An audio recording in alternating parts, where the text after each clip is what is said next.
बारामूला से बिल्कुल जिले बड़गाम से आप आज कुपवारा में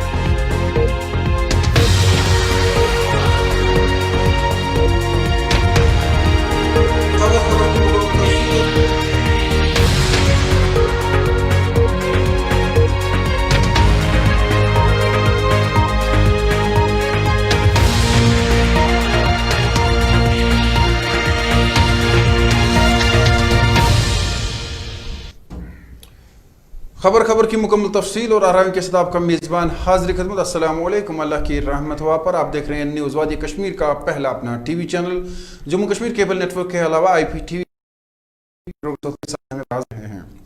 बहरहाल आज का हमारा एक अहम मौजू है जिस पे बात होनी है और जो हमारे मेहमान हैं उनसे ज़रूर पूछेंगे कि अगर हम लॉकडाउन की बात करें फिर एक बार क्या हुकूमत की नाकामी या मजबूरी थी लॉकडाउन को यहाँ पे जो है फिर से नाफिज करना, कहाँ पर गलतियाँ हुई, अगर ट्रेडर्स की बात करें क्या उनसे गलतियाँ हुई और जो हमारे सोशल एक्टिविस्ट है क्या उन्होंने अवेयरनेस के हवाले से काम नहीं किया जो कि उनकी जिम्मेदारी बनती है। और अगर हम पॉलिटिकल सिनेरियो देखें जम्मू कश्मीर का, अगरचे हमें वो नज़र नहीं आ रहा लेकिन कुछ हमारे खास शख्सियत जिन्होंने पहले दिन से इस पर बहुत कहा भी है और कोशिश कर रहे काम करने की भी, क्या वो सिर्फ कागजी बयाना दे रहे हैं, इन तीनों से पूछेंगे आज कहाँ पर ख़ता और कहाँ पे गलती हुई, क्यों कर हमारी इकोनॉमी आहिस्ता आहिस्ता जो है वो ख़त्म होती जा रही है, लोगों के पास अब खाने पीने के लिए भी कुछ नहीं है। बहरहाल मेरे साथ जो तीन खास मेहमान है, मुजफ्फर शाह साहब, ये है अवामी नेशनल कॉन्फ्रेंस के वाइस प्रेसिडेंट, इम्तियाज़ हुसैन जो कि all traders transport joint coordination committee के प्रेसिडेंट है, इनामुन नबी सोशल पोलिटिकल एक्टिविस्ट।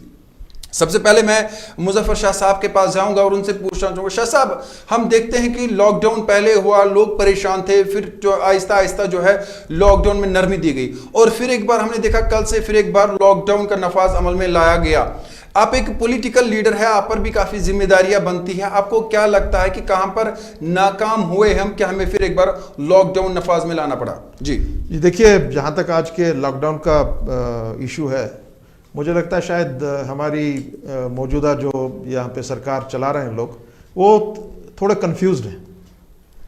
जब लॉकडाउन को सीवियर इम्प्लीमेंटेशन करनी है तब नहीं कर रहे हैं, जब खुला छोड़ना है तब वो भी नहीं कर रहे हैं। अभी कल ही की बात है, आप एक तरफ से कह रहे हैं कि आप इमीडिएटली लॉकडाउन कर दीजिए, क्योंकि हाँ लॉकडाउन के हालात हैं यहाँ पे, there is a surge in the infection rate और ये हम सबको देखना है कि हम अपने आप को, अपनी फैमिलीज को, अपने साथ जो हमारे लोग दाएं बाएं उनको कैसे बचाया जाए।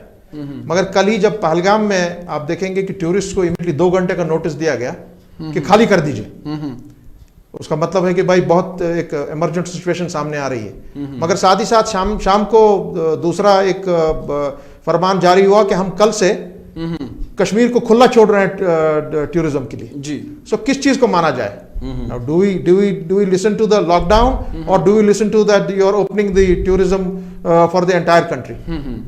और अगर आज टूरिज्म आपको यहाँ पे चालू करना है तो आपको ये देखना है कि आपके पास क्या यहाँ पे इंतजामात हैं कि जो लोग बाहर यहाँ से आ रहे हैं, अब यहाँ पर खुद के हमारे पास फैसिलिटीज नहीं है। अगर ये स्पाइक हो गई, हमारे पास बिल्कुल we have no facilities to control that spike, कि जिसकी आजकल लगता है कि हाँ ऐसे होने जा रहा है यहाँ पर। और कल को जब टूरिस्ट बाहर से यहाँ अंदर आता है तो आप तो इन्फेक्शन साथ ला रहे हैं और ट्रेवल के ही जरिए इन्फेक्शन यहाँ बढ़ रहा है। तो मुझे लग रहा है कि शायद हमको इस चीज पर ध्यान देना चाहिए मरकजी सरकार को, क्योंकि उनका बराह रास्त यहाँ पर इस वक्त अमल दखल है और अमरनाथ जी की यात्रा वो शुरू करने जा रहे हैं। मुझे नहीं लगता है कि जब एक तरफ से हम कश्मीर को लॉकडाउन पे ला रहे हैं, अमरनाथ जी की यात्रा करना शायद सही नहीं होगा। जी मैं इनामुन नबी के पास आऊँगा। इनामुन साहब आपसे ये मैं जानना चाहूँगा, क्योंकि आप हर एक फील्ड के लोगों से मिलते हैं, चाहे वो एडमिनिस्ट्रेशन की बात करें, ब्यूरोक्रेट्स की बात करें, ट्रेडर्स की बात करें, जो पॉलिटिकल लीडर सबसे मिलते हैं, आपको कहाँ लगता है चूक कहाँ पे हुई कि हमें फिर से लॉकडाउन लगाना पड़ा?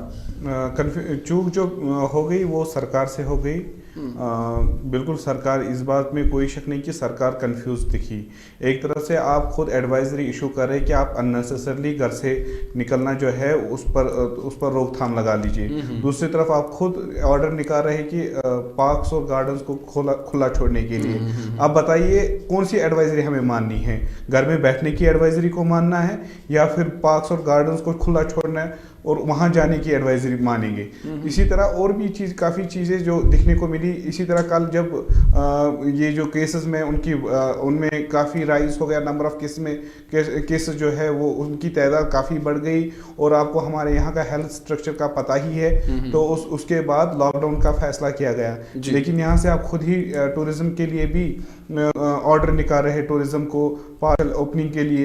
तो सरकार कंफ्यूजन में है, सरकार पूरी कंफ्यूज्ड है, उनको पता नहीं करना क्या है क्या नहीं करना है। लेकिन डिस्ट्रिक्ट एडमिनिस्ट्रेशन के लेवल पर कहीं पर भी आप किसी भी डिस्ट्रिक्ट में जाइए तो वो बेचारे काफ़ी अपनी जो है कोशिश कर रहे हैं इस चीज़ को रोकने के लिए। चाहे आप श्रीनगर की बात करें, गांधरबल की बात करें या किसी और डिस्ट्रिक्ट की बात करें, वो बेचारे जिला लेवल पर अपनी तैयारियां रखे हुए। लेकिन ये है कि जो ऊपर से उनको फैसला आएगा वो उनको मानना पड़ेगा। जी, इम्तियाज हुसैन, आपसे मैं एक अहम सवाल पूछूंगा। अगर हम ट्रेडर्स की यहाँ पर बात करें, चूंकि ट्रांसपोर्ट भी आपके ही अंडर आता है, क्या आपसे भी गलतियां नहीं हुई? जो ही लॉकडाउन की बात हुई और आप लोगों ने प्रेशराइज किया हुकूमत को, नहीं जी हमने लॉकडाउन खोलना है, और बहुत सारे आपके जो विंग्स हैं उन्होंने भी एडमिनिस्ट्रेशन को बहुत ज्यादा जो है, मुझे लगता है मैं ये अल्फाज इस्तेमाल करूंगा कि प्रेशराइज किया, हमने लॉकडाउन खोलना। और जब लॉकडाउन खोला तैयारियां नहीं थी, क्या ये वहीं पे चूक हुई है? उसमें आपकी भी गलतियां है।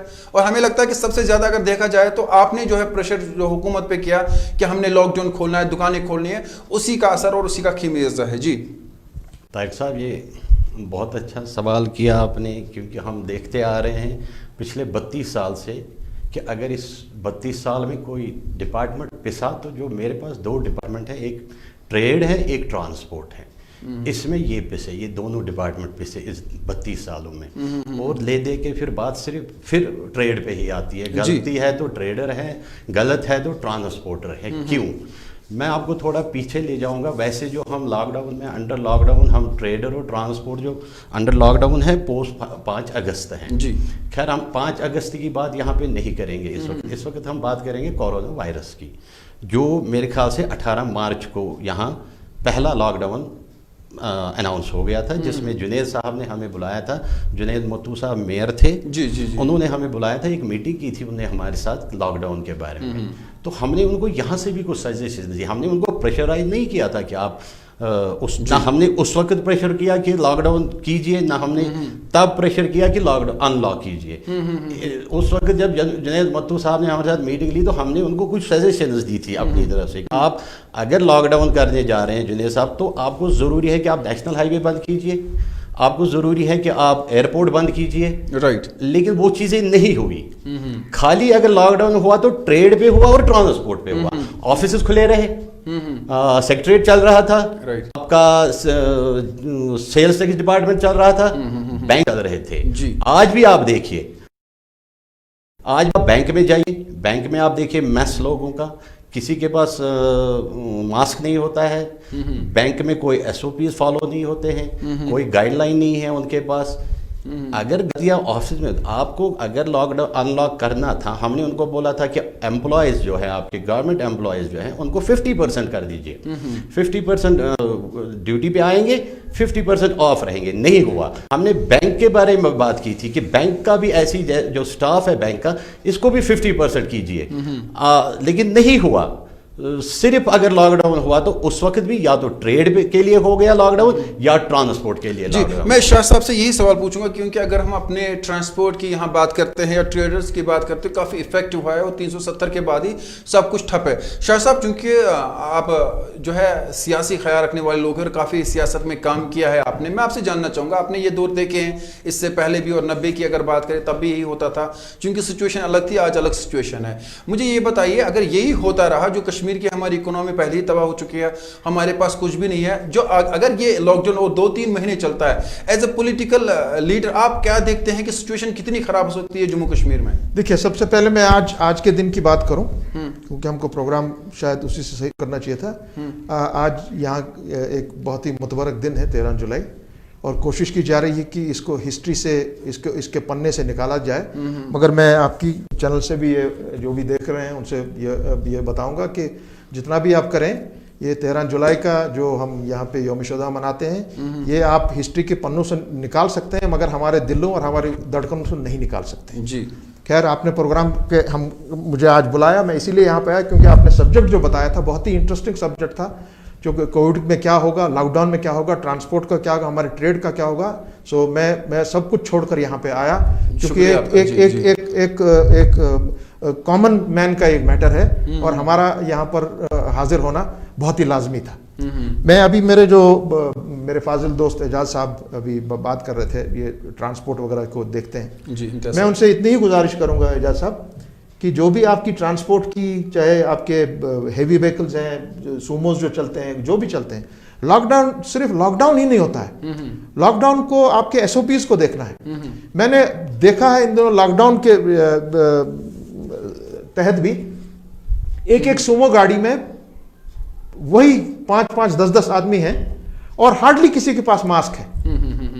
तो इनका मैं इनसे गुजारिश करूंगा कि प्लीज आप अपनी एसोसिएशंस की तरफ से पहले तो सब एसोसिएशंस इकट्ठे हो जाएं और ये इंश्योर करें कि हमारे जितने भी मुसाफिर हैं, बच्चे हैं, हमारी बहनें हैं, बुजुर्ग हैं, दे शुड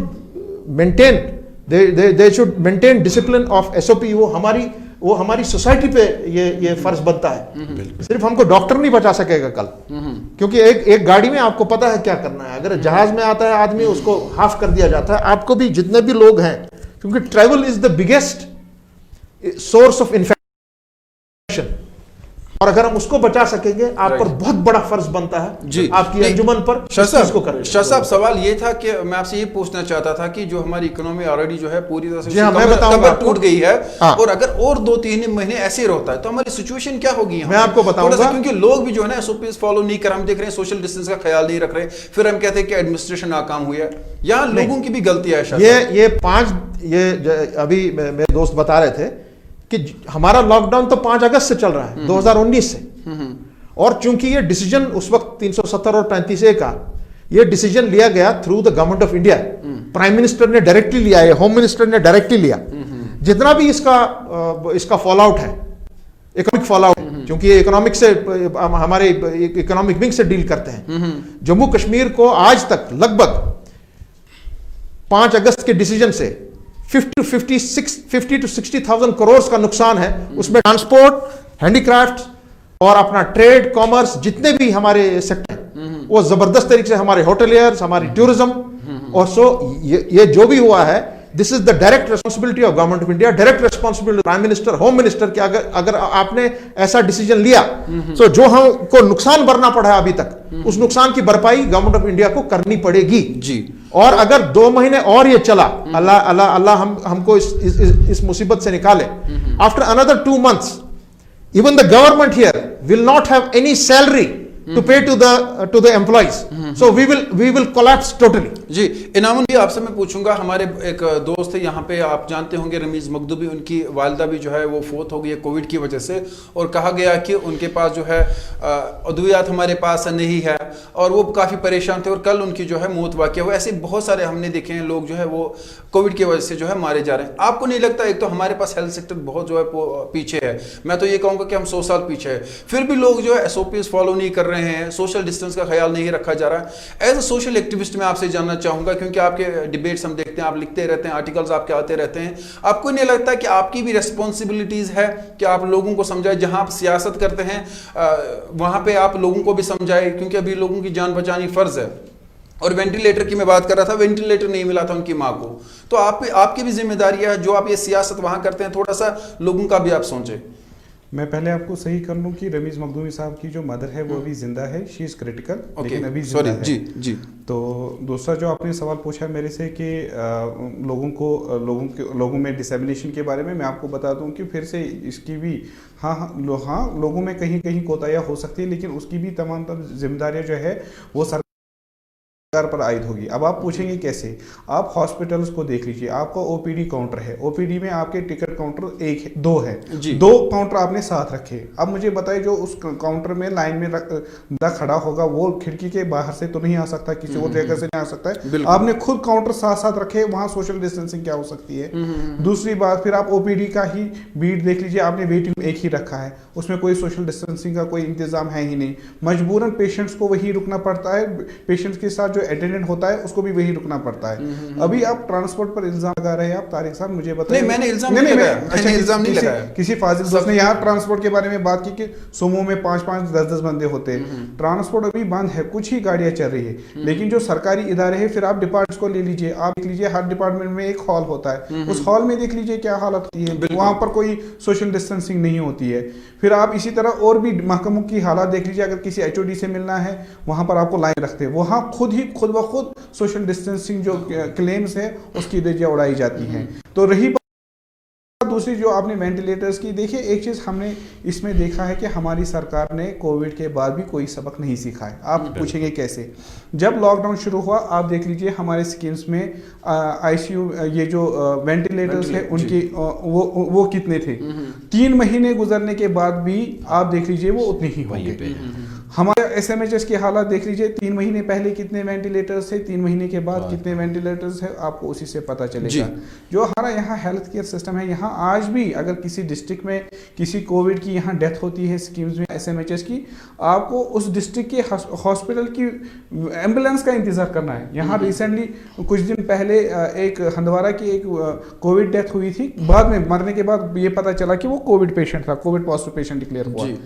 उनको पहले 18 घंटा ये क्या बोलते हैं डेड बॉडी लेकर वेट करना पड़ा। 18 घंटे के बाद जब वो पॉजिटिव डिक्लेयर हुए, उनको कहा गया कि आपको कुपवारा से ये क्या बोलते हैं एम्बुलेंस लानी पड़ेगी। अब कुपवारा से कब एम्बुलेंस आएगी, कब यहाँ पहुंचेगी, कब ये यहाँ से उठाएंगे, कब वहाँ पहुंचेंगे, कब उसकी जो ब्यूरल के लिए SOPs फॉलो किए जाएंगे, इसमें आम लोग नहीं, सरकार को कोई SOP तय करना है। जहाँ कहीं भी आप SOPs की वायलेशन देखेंगे, कहीं ना कहीं आप उसमें 80% जो है सरकार को जिम्मेदार देखेंगे, 20% ही लोग जो होते हैं वो मजबूर हैं फिर उसमें। नहीं, मैं एक इम्तियाज साहब से पहले सवाल पूछूंगा, फिर इनाम नबी से भी और एक इम्पोर्टेंट सवाल पूछूंगा जो आपने बात की। इम्तियाज हुसैन साहब, आपसे मैं ये जानना चाहूँगा, जब हम ट्रांसपोर्टर्स की बात करते हैं, हम जानते हैं कि बहुत सारे लोगों ने लोन भी निकाला है और बहुत सारे फ़ोन कॉल्स भी हमें मौसूल हुई आज के प्रोग्राम के हवाले से। वो कह रहे हैं कि नहीं जी, अब आपकी जिम्मेदारी है क्योंकि आप हमारे प्रेसिडेंट हैं, लोन माफ़ किया जाए, वो भर नहीं पा रहे हैं और आने वाले वक्त में जो है उनकी गाड़ियाँ सीज हो सकती है, वो परेशान है। उनके लिए आपने क्या किया है? और वो भी परेशानियाँ बढ़ रही है, वो भी बाहर भी नहीं निकले थे, फिर से लॉकडाउन हुआ। क्या कहीं ना कहीं आप लोग भी पॉलिसी बनाते हैं कि हमने कैसे चलना है, क्या करना है? और जो अभी हमारे मुजफ्फर शाह साहब ने एक अच्छी बात की थी, और मैंने खुद देखा कि सोमोज में 10-10, 12-12 लोग थे, और एडमिनिस्ट्रेशन या पुलिस की अगर बात करें, जहां पर आप चालान करते हैं वहां पे आप ऐसे लोगों को भी चालान करें जो लोग ज्यादा बैठते हैं गाड़ी में, वो तो नहीं हो रहा है। बहरहाल मैं आपसे यही जानना चाहूंगा, ट्रांसपोर्टर्स का हाल क्या है अभी, किस सिचुएशन में है वो, और उसके बाद मैं आपसे जो है ट्रेडर्स के बारे में पूछूंगा। सबसे पहले मैं शाह साहब के सवाल का जवाब दूंगा। शाह साहब ने एक इल्जाम लगाया है मेरे ऊपर, बिल्कुल सही इल्जाम है, मैं पहले शाह साहब को उसका जवाब दूंगा। नहीं, इल्जाम नहीं, मैंने एक रिक्वेस्ट की। बिल्कुल सर, मैं जवाब दूंगा। ये जो ट्रांसपोर्ट आज आप सड़कों पे देख रहे हैं, ये कौन चल रहा है, ये कौन चला रहा है? जो हमने बात की है ट्रांसपोर्ट की, जो ट्रांसपोर्ट हमारे पास है, जो हमने बात की है ट्रांसपोर्ट की, जो DC साहब के साथ हमने प्रोग्राम किया था टैगोर हॉल में, इनाम साहब भी वहाँ मौजूद थे, हमने वहाँ ट्रांसपोर्ट को खोलने के लिए एक प्रोग्राम, अवेयरनेस प्रोग्राम चला है। पहले मैक्सी कैब का, सोमोज का, दूसरे दिन हमने ऑटोज का चला है, ठीक है सर। वहाँ हमने DC साहब ने, ADC साहब ने, वहाँ RTO पूरा एडमिनिस्ट्रेशन वहाँ मौजूद था, उन्होंने एक एक करके हमारे ट्रांसपोर्टर को SOP समझाए, गाइडलाइंस दी कि कैसे आपको चलना है। लेकिन बदकिस्मती की बात है, आज तक वो ऑर्डर हमारे हाथ में नहीं आया। ट्रांसपोर्ट ऑफिशियली अभी भी रोड पे ऑन नहीं है। ये जो ट्रांसपोर्ट चला, ये माफिया चला रहा है, ये एक माफिया है, इन एंड आउट एक माफिया है। जो ट्रांसपोर्ट इस वक्त शाह साहब सड़कों पे चल रहा है, वो मेरा ट्रांसपोर्ट नहीं है, वो एक माफिया चला रहा है। तो इम्तियाज साहब उनके खिलाफ एक्शन क्यों नहीं लेते? एक मिनट, मुझे लेट मी कंप्लीट।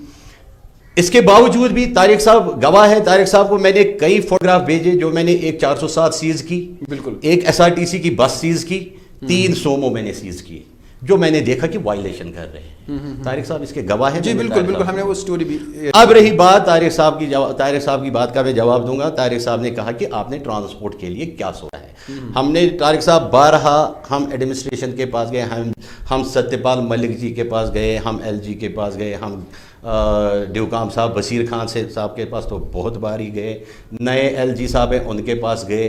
हमने 12 प्रपोजल दिया है ट्रांसपोर्ट को। हमने हर बार टीवी पे जहाँ जहाँ मौका मिला है हम कहते हैं कि हमारा ट्रांसपोर्ट वेंटिलेटर पे है, ट्रांसपोर्ट ख़त्म हो रहा है, खुदारा हमारे ट्रांसपोर्ट को बचाइए। ट्रांसपोर्ट को बचाने का एक अच्छा प्रपोजल हमने सरकार को दिया है, लेकिन अभी तक उस पर कोई सुनवाई नहीं हो रही है।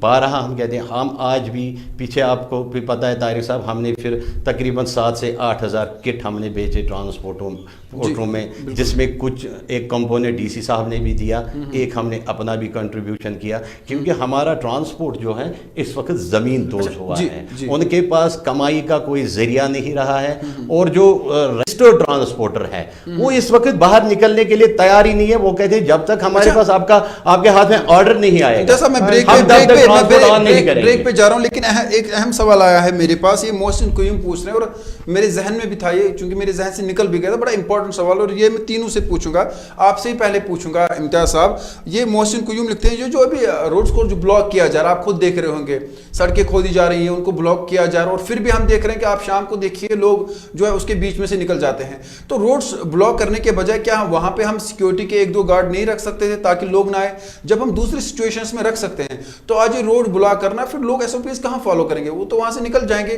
तो आपको लगता है कि ये सही डिसीजन है? लेकिन इसका जवाब मैं ब्रेक के बाद लूंगा। फिलहाल यहाँ पे एक तिजारती वक्फा और तीनों मेहमानों से सवाल पूछूंगा। एक वक्फा। मेमोरियल हेल्थ केयर जदीद तरीन आलात से लैस तशखीसी सेंटर, जहां पर निहायत ही माहिर और तजुर्बाकार एक्सरे टेक्नीशियन, गैस्ट्रोएंट्रोलॉजिस्ट, पैथोलॉजिस्ट और लैब टेक्नीशियन अपने फ़राइज़ अंजाम देते हैं। हमारे यहाँ digital x ray, video HD endoscopy, video HD sigmoidoscopy, video HD colonoscopy, uroflowmetry, pulmonary function test और हर किस्म की बायोप्सीज, FNACs, डॉपलर अल्ट्रासोनोग्राफी की सहूलियात भी दस्तयाब हैं। इसके अलावा हर मर्ज के माहिर डॉक्टर साहिबान कंसल्टेशन के लिए दस्तयाब रहते हैं। आसिफ मेमोरियल हेल्थ केयर, बांडी मोहल्ला, हंदवारा, कश्मीर।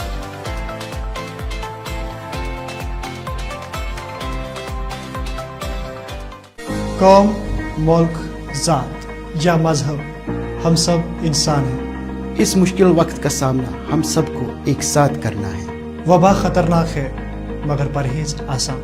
कोरोना वायरस आपके घर में तब तक दाखिल नहीं होगा जब तक आप बाहर उसे खुद मधु न करें। कोरोना वायरस को हराने के लिए हाथ धोकर इसके पीछे बढ़े। निहायत जरूरी काम हो तो बाहर जाने पर अपने मुंह और हाथ को मास्क से ढकें। कोरोना वायरस संगीन बीमारियों का सबब बन सकता है। इसका बेहतरीन इलाज परहेज है। तभी और जिला इंतजामिया की तरफ से जारी करदा हिदायत पर पाबंद रहे। आपका ताउन हमारी जीत की अलामत है। क्या आप कोरोना वायरस को हराने में हमारे साथ हैं? ये हमारा सवाल है और इल्तिजा भी। District disaster management authority Srinagar की तरफ से मफाद आमा में जारी। और तिजारती वक्फे के बाद फिर एक बार आपका बहुत बहुत खैर मकदम। आज हम बात कर रहे हैं जिस तरह से फिर एक बार लॉकडाउन को नफाज में लाया गया, उसके बाद कश्मीरी लोग जो है वो किस तरह से सफ़र कर रहे हैं। यहाँ की बिजनेस कम्युनिटी पूरी तरह से जो है वो पस्त हो चुकी है। और अगर हम ट्रांसपोर्ट या ट्रेडर्स की बात करें तो ये कहा जाता है जो रीढ़ की हड्डी हमारी है वो हमारा जो है टूरिज़्म है वो भी पूरी तरह से ख़त्म हो चुका है। तीनों मेहमान हमारे साथ है और मैं जो सवाल पूछ रहा था वो मैं फिर एक बार इम्तियाज साहब के पास ही आऊँगा। इम्तियाज साहब, रोड्स ब्लॉक किए जा रहे हैं, ये 3-4 सवाल है। मुश्ताक, मुतु, फरहत जी और परवीन हमारे साथ है। ये सवाल पूछना एक एक करके पूछूंगा। फिलहाल इसका ज़रा जवाब दें मुझे जो मैंने ब्रेक से पहले पूछा था इनका सवाल। डॉक्टर साहब, जैसे अभी इनाम साहब ने कहा कि लॉकडाउन अनलॉक, यहाँ हम जब भी देखते हैं तो वहाँ हमें गवर्नमेंट का एरर नज़र आता है कि हर जगह जहाँ भी हम देखते हैं गवर्नमेंट की कहीं ना कहीं, एडमिनिस्ट्रेशन की कहीं ना कहीं कमी ज़रूर महसूस होती है, उनकी कमी होती है। ऐसे ही जब इन्होंने अनलॉक 01 किया, वहाँ भी इनकी कमी बिल्कुल साफ दिखाई दी। हमने बारहा कहा कि एक STF बनाए, एक टास्क फोर्स बनाए जो मार्केट में घूमेगा, अच्छे चालान कीजिए, दुकानदार को चालान कीजिए, गाड़ी वाले को चालान बनाए, एक ऐसा अच्छा चालान हेफ्टी फाइन कीजिए जिसकी वो भरपाई नहीं कर पाएगा। लेकिन नहीं हुआ। आज इन्होंने बैरिकेड लगाए लेकिन गाड़ियों के लिए जगह रखी है। What does mean that? कोई लॉकडाउन है? ये कोई लॉकडाउन नहीं दिख रहा। हम लोग आराम से देखिए, अभी हम आ गए बेमिना से यहाँ तक आराम से आ गए, कहीं कोई दिक्कत नहीं हो गई हमें।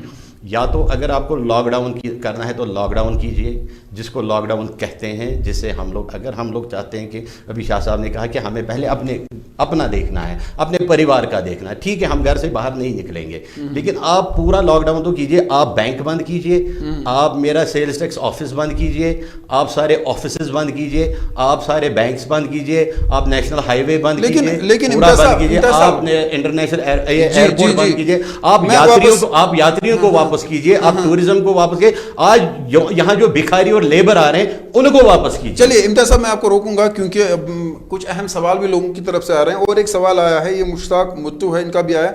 अब इनाम नबी साहब, आगे हमारे लिए एक बड़ा चैलेंज है, वो ईद आने वाली, और इसे हम बड़ी ईद भी कहते हैं, और उसमें कुर्बानी भी होती है, बाकी मामलात भी है। और दूसरी तरफ से हम देख रहे हैं कि यात्रीज भी आ रहे हैं।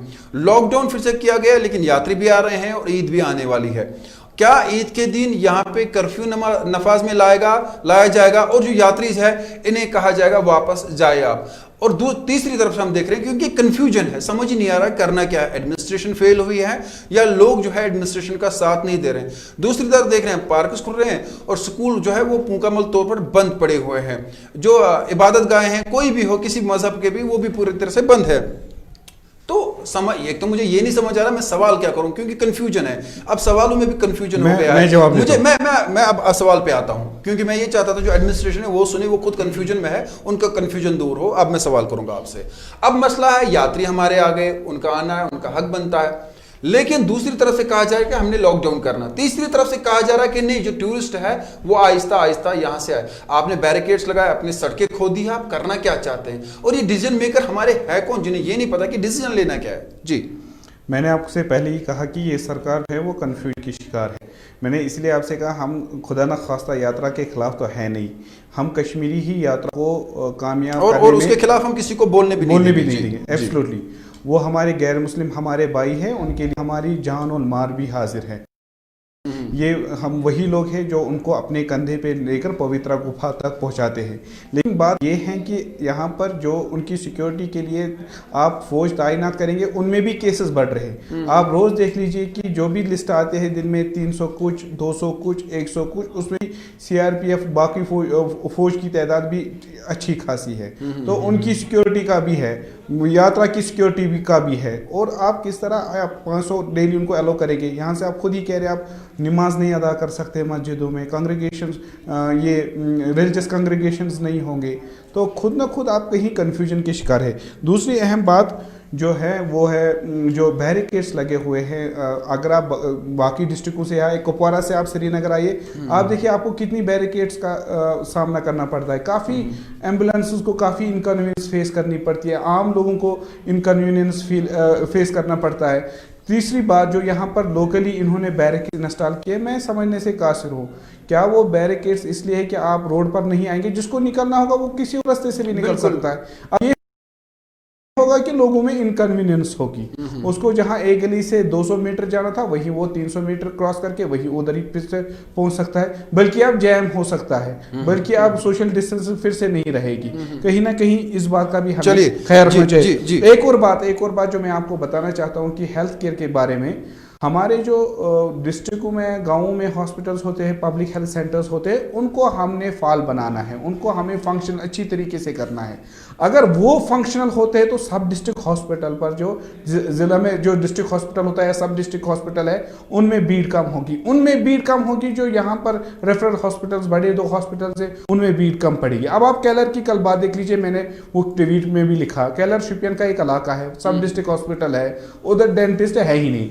लाजमन जो इसमें मुब्तला होंगे इस मर्ज में, उनको पहले सोमो भी करनी होगी या किसी और गाड़ी में करना पड़ेगा, फिर उनको फिर हमको डिस्ट्रिक्ट हेडक्वार्टर आना पड़ेगा। दैट मींस हम खुद ब खुद इनको कहीं ना कहीं जमा कर रहे हैं। मैं माफी चाहूंगा इनाम साहब, क्योंकि हमारे पास अभी और एक गेस्ट है, लेकिन उससे पहले मैं मुजफ्फर शाह साहब के पास जाऊंगा। शाह साहब, 70 साल की अगर हम बात करें जम्मू कश्मीर की, हमारा जो हेल्थ सेक्टर है वो कहीं है नहीं। हम देखते हैं कि हमारे साउथ कश्मीर में 2 वेंटिलेटर है, जो कि एक तमाचा है सियासी पार्टियों पर। मुझे बताइए, आज तक आप लोगों ने क्या क्या, हेल्थ सेक्टर इतना पीछे क्यों है?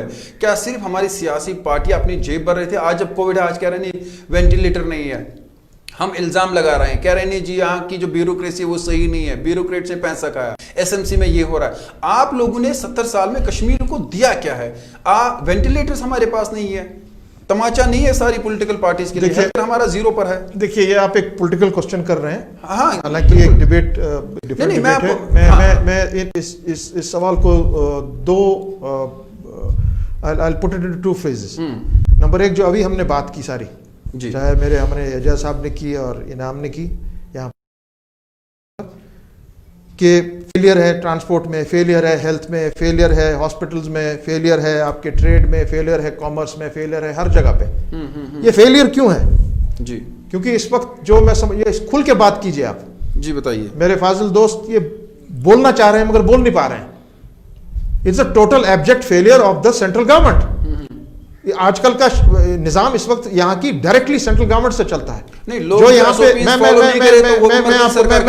बात करूंगा, एसओपीज का एसओपीज सेकेंडरी। नहीं, जब इतनी फेलियर्स हैं यहाँ की लोकल एडमिनिस्ट्रेशन की, local administration is reporting to the central administration, to the central government. जब तक आपको एक आज ये बात माननी पड़ेगी यहाँ पर that there is no system of governance, we have no governance here. जब गवर्नेंस ही नहीं है, जैसे आप कह रहे हैं जी कुपवारा से लेकर यहां तक देखिए क्या हाल है, वो इसलिए है because there is no government in office. Bureaucracy run कर रही है, वो अपनी तरफ से ये नहीं हम कह सकते हैं कि वो काम नहीं कर रहे हैं, मगर उनका अपना एक लिमिटेड एक विजन भी है, वो नहीं काम कर पा रहे हैं। They have totally failed, absolutely failed. आज के दिन में central government as well as the state apparatus has absolutely collapsed in running Jammu and Kashmir, in particularly Kashmir। कभी आप ये टूरिज्म खोल रहे हैं, बंद कर रहे हैं, यात्रा को आने दे रहे हैं। जैसे मेरे फाजिल दोस्त ने कहा कि कश्मीर ही वो बंदा है जो हमारी हिंदू माँ को, भाई को, बहन को, बुजुर्ग को पवित्र गुफा तक ले जाता है। मगर जब कोविड का खतरा है और ट्रैवल के सबसे बड़ा खतरा ट्रैवल है, तो उसमें आप कैसे ये अलाउ कर रहे हैं, मुझे समझ नहीं आ रही। मैं माफी चाहूंगा, आपने दूसरी कही कि आपने 70 साल में क्या किया। भाई 70 साल में आपका शेर कश्मीर इंस्टीट्यूट आया, कहां से आया? नहीं, देखिए, आप तो हॉस्पिटल्स आए, वो तो कहां से आया? पैसा दिया तो आप लोगों ने बनाया, आप उसको कैश ना करे। एक्सक्यूज मी सर, मैं पॉलिटिकल क्वेश्चन नहीं कर रहा, मैं सिंपली पूछ रहा हूं कि हमारा हेल्थ केयर है ना, वो बहुत खराब है। वेंटिलेटर तो आपने इमीडिएटली मत बोला कीजिए कि 70 साल आपने क्या किया। नहीं, मैं सारी पॉलिटिकल पार्टीज की बात कर रहा हूं। अगर हम पिछली पार्टी की बात करें, पीडीपी थी, उन्होंने बड़े बड़े दावे किए। मैं एग्जांपल दे रहा हूं, आप उनका नाम, क्योंकि पिछली सरकार उनकी थी। उन्होंने हेल्थ सेक्टर के लिए क्या किया? उसके पहले नेशनल कॉन्फ्रेंस थी, उन्होंने क्या किया? क्योंकि जब हम सुनते हैं ना कि 2 वेंटिलेटर साउथ कश्मीर में है, तब तो समझ आता है ना, हंसी भी आती है और रोना भी आता है। बिल्कुल, ये रोने लायक बात है जी। मैं हर किसी पे इसका इल्जाम, जैसे आप लगा रहे हैं, मैं भी लगा रहा हूं as a citizen of this state. जी, यही मैं पूछना चाहता था। As a citizen of this state हर किसी पे इल्जाम है, हम पर भी इल्जाम है, मगर हम ये नहीं कह सकेंगे कि यहां पर कुछ नहीं हुआ है।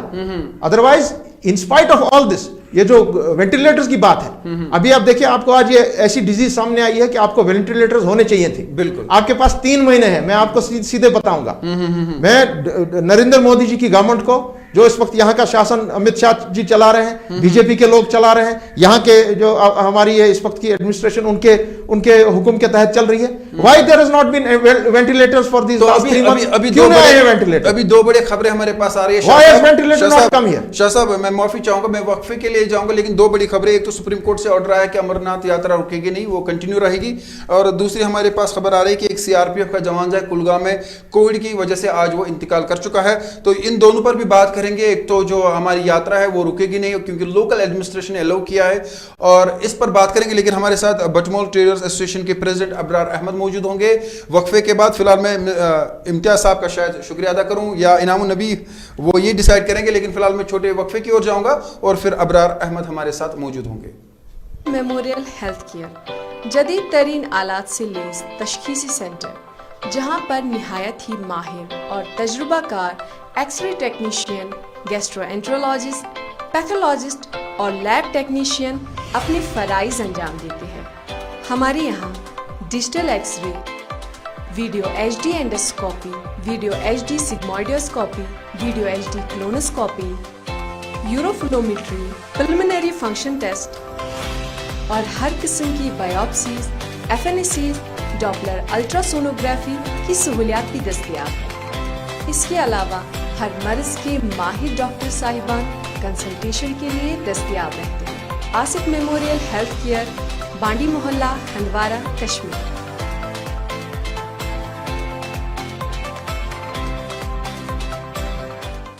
कौम, मुल्क, ज़ात या मजहब, हम सब इंसान हैं। इस मुश्किल वक्त का सामना हम सबको एक साथ करना है। वबा खतरनाक है मगर परहेज आसान।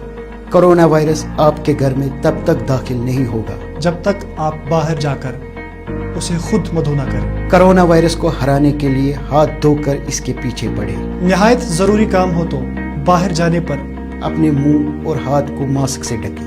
कोरोना वायरस संगीन बीमारियों का सबब बन सकता है। इसका बेहतरीन इलाज परहेज है। तिब्बी और जिला इंतजामिया की तरफ से जारी करदा हिदायत पर पाबंद रहें। आपका ताउन हमारी जीत की अलामत है। क्या आप कोरोना वायरस को हराने में हमारे साथ हैं? ये हमारा सवाल है और इल्तिजा भी। District disaster management authority Srinagar की तरफ से मफाद आमा में जारी। और तिजारती वक्फे के बाद फिर एक बार आपका बहुत बहुत खैर मकदम। वक्त हमारे पास कम है लेकिन हमारे साथ और एक साथी जुड़े हैं, अबरार अहमद, जो कि बचमौलू ट्रेडर्स एसोसिएशन के प्रेसिडेंट है, और शाह साहब भी हमारे साथ मौजूद है, और इनामुन नबी भी। तो मैं मुख्तसरन सवाल पूछूंगा, अपना वक्त कम लूंगा और गेस्ट को ज़्यादा दूंगा। फिलहाल अबरार साहब आपसे जानना चाहूँगा, अभी एक डिसीजन लिया गया है, यात्री आ सकते हैं। अब मसला हमारे लिए ये है कि कहा जा रहा है कि पार्क खोले और यहाँ से लॉकडाउन जो है उसको नफाज में लाया जा रहा है, बैरिकेड लगाए जा रहे हैं, सड़कें खोदी जा रही है।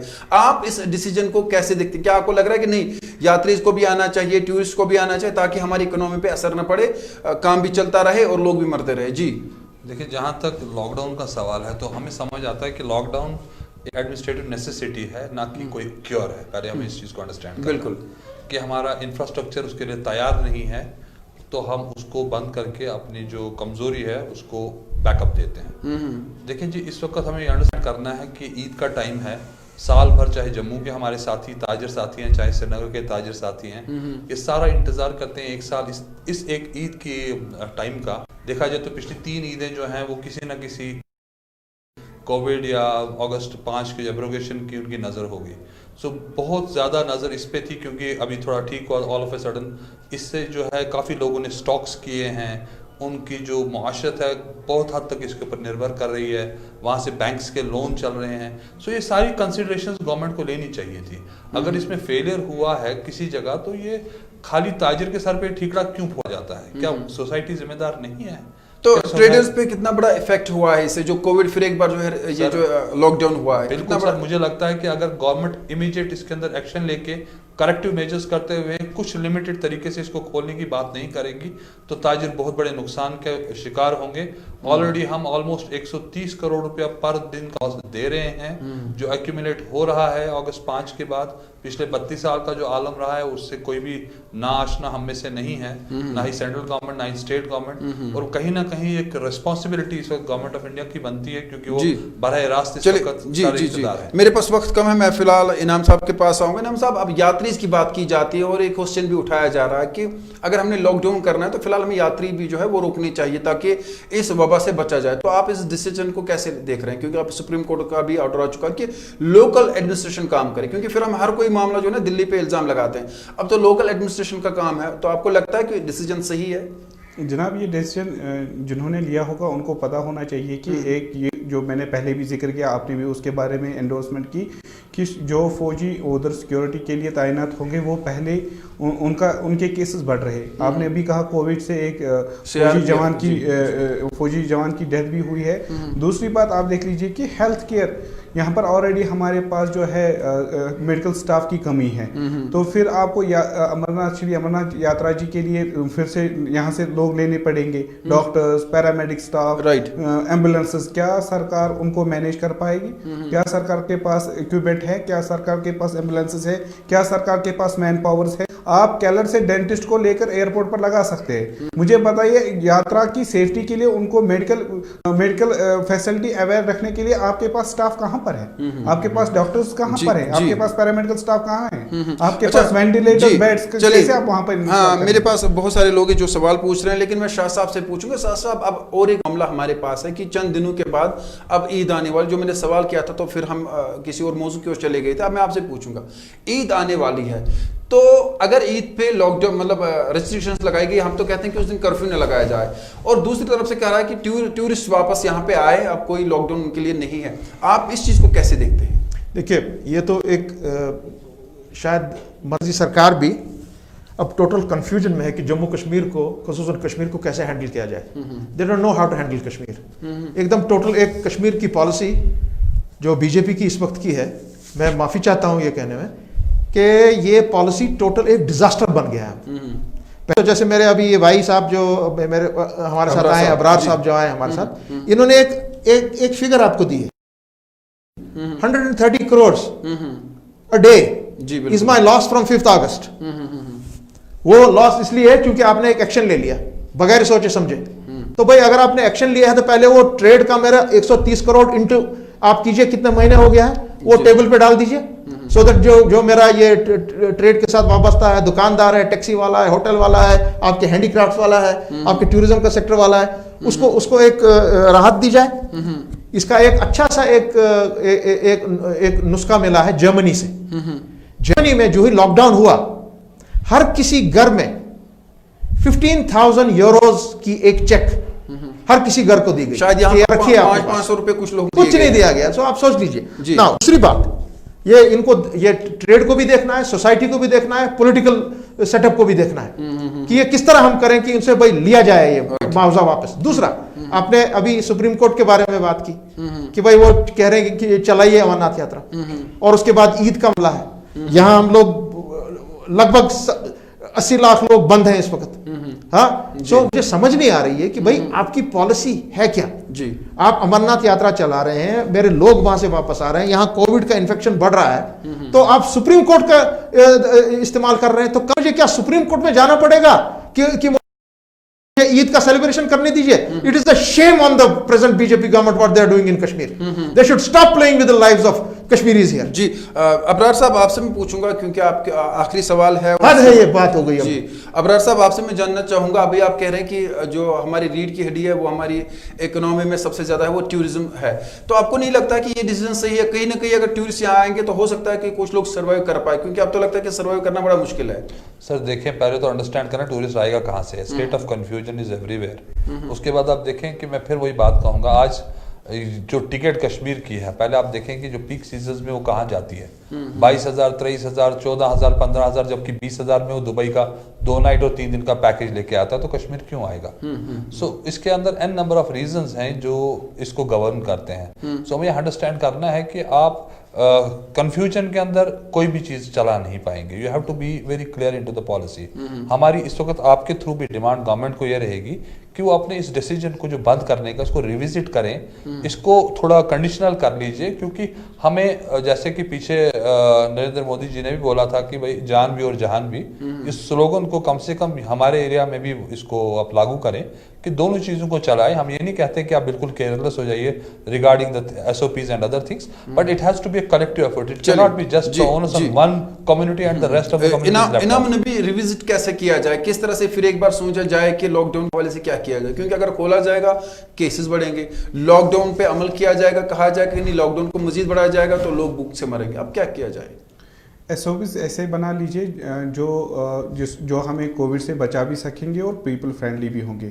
जब आप खुद ही SOPs भी बनाएंगे, फिर आप पहले उनको जो सरकारी जो गवर्नमेंट ऑफिसेज है और हॉस्पिटल्स है उन पर लागू कर लीजिए, फिर आप लोगों को कहिए। जिस तरह मैंने आपको अभी मिसाल भी दे दी। तीसरी बात जो है, बैंक्स में भी देख सकते हैं आप, कहीं और पर भी देख सकते हैं, बुलवार्ड रोड को भी देख लीजिए आप। अब उनके पास जवाजियत है, आपने खुद ही उनको पार्क्स और गार्डन्स खोलने के लिए इजाजत दी है, तो उनके पास जवाजियत बनती है निकलने की। मैं माफी चाहूंगा, जो भी आप SOPs इशू करेंगे, एडवाइजरी इशू करेंगे, इम्प्लीमेंट फर्स्ट from government चलिए, office. इनाम साहब मैं भी चाहूंगा और आखिर में शाह साहब से सवाल पूछूंगा। शाह साहब, अब मसला ये है कि कहीं ना कहीं लोग भी जिम्मेदार है। मैंने खुद देखा 2 दिन पहले एसएमसी में एक एम्प्लॉयज इलेक्शन चल रहा था और वो सर के ऊपर चढ़े थे। वही लोग जो लोगों को बचाने की बात कर रहे हैं वो एक के ऊपर चढ़े थे क्योंकि वोट डालना था। अब जब हमारे डिपार्टमेंट सही से काम नहीं कर रहे हैं, वो एसओपीज फॉलो नहीं करे, तो लोगों को क्या बताएंगे? और लोगों के लिए आपकी क्या मैसेज होगी कि वो समझे ये कोविड है क्या? क्योंकि तारिक कुछ लोगों साहब, ने मजाक बनाया है। मैं आपकी चैनल की वसादत से यही बात अपने आम शहरी से करूंगा, वो चाहे सरकार में है, चाहे डिपार्टमेंट है, एसएमसी में है, हॉस्पिटल में है, पीएचई में है, बिजली महकमे में है, दुकानों पर है, कि भैया मेहरबानी करके एटलीस्ट बहसत एक कौम के, बहसत एक यहाँ के जम्मू कश्मीर के एक सिटीजन के होने के नाते, कश्मीरी होने के नाते, आप भैया पहले अपनी हिफाजत खुद करना जाने। जैसे मैंने खुद भी देखा बुलेवार्ड पर जब हम खोल देते हैं ट्रैफिक को, तो वहां पर बिल्कुल एक कयास हो जाता है। सरकार भी एकदम कुछ नहीं कर सकती है। फिर एक तो पॉलिसी ही गलत है, उनको मालूम ही नहीं है कि इस चीज को ट्रीट कैसे किया जाना चाहिए।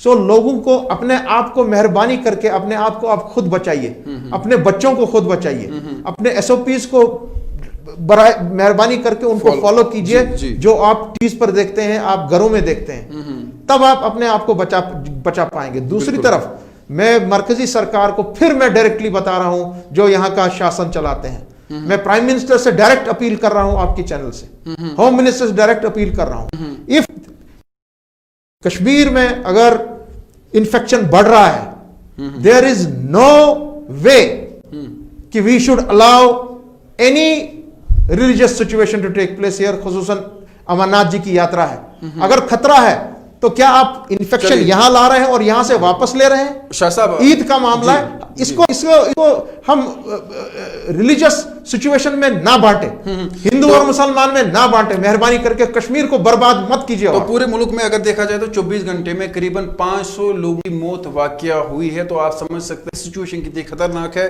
मेरे साथ 3 मेहमान खास, मुजफ्फर शाह साहब, इनका बहुत बहुत शुक्रिया, अबरार साहब इनका भी शुक्रिया, इम्तियाज साहब हमारे साथ थे उनका भी शुक्रिया, और इनाम नबी इनका भी बहुत बहुत शुक्रिया कि आज आप हमारे प्रोग्राम में मौजूद हुए, आप हमारे स्टूडियो तक आए और आपने अपनी आराइयों से लोगों को नवाजा। और हम भी हाथ जोड़कर आज अवाम उन्नास से बिलखुसूस ये अपील करते हैं कि वो एसओपीज को समझे, यानी वो फॉलो करे, जो भी एडमिनिस्ट्रेशन की तरफ से एडवाइजरी आती है उस पर फॉलो करे, सोशल डिस्टेंस का ख्याल रखे, मास्क पहन के बाहर निकले हैं, क्योंकि कहीं ना कहीं इसमें लोगों की भी गलतियां काफ़ी है। हम देख रहे हैं कि दुकानों पे कितनी भीड़ होती है, और वही वजह है कि हमने देखा जो बेकरी शॉप्स है वहां पे बहुत सारे केसेस हमें निकले हैं। और अगर देखा जाए यहाँ पे आज दूसरी मौत वाक़या हुई, हर दिन हम देख रहे हैं कि डेथ रेशो बढ़ रहा है, कोविड पेशेंट्स बढ़ रहे हैं, लेकिन शायद समझने के लिए कोई तैयार नहीं है। और अगर यही हाल हुआ तो शायद खुदा ना करे, अल्लाह ना करे कि सड़कों पर लाशें होंगी आने वाले जो है महीनों में। फिलहाल अपने मेज़बान को इन वादों और इन दुआओं के साथ इजाज़त दीजिए। आप अपने रिश्तेदारों बिलखुसूस अपने वालिदैन का ख्याल रखिएगा। घर खुदा लाया, हालात ने इजाजत दी। कल 7 बजे होगी फिर आपसे मुलाकात। जब तक के लिए आपका और हमारा अल्लाह निगहबान।